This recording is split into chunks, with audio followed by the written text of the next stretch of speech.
கர்த்தருடைய நாமத்துக்கு மகிமையுண்டாவதாக. இன்றைய வார்த்தை ஏசாயா 66:5. அவர் உங்களுக்கு சந்தோஷம் உண்டாகும்படி காணப்படுவார், அவர்களோ வெட்கப்படுவார்கள். விசுவாசிக்கிறோம், ஆமேன்னு சொல்லுங்கள்.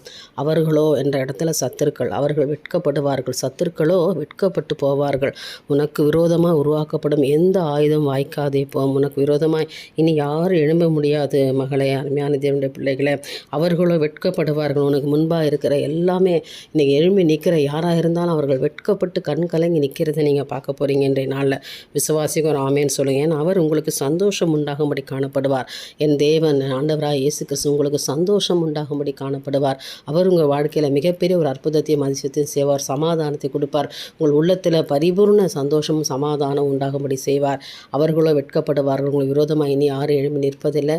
இன்றைய தினம் கர்த்தர் உங்களுக்கு ஜெயம் கொடுத்தார், வெற்றியை பெற்றுக்கொண்டோம் என்று விசுவாசித்து இந்த நாளை துவங்குங்க. இனி யாரும் உங்களுக்கு விரோதமாக எழும்ப முடியாது. கர்த்தர் உங்களோடு இருப்பார். என் தேவனுக்கே மகிமை உண்டாகட்டும். ஆமேன்.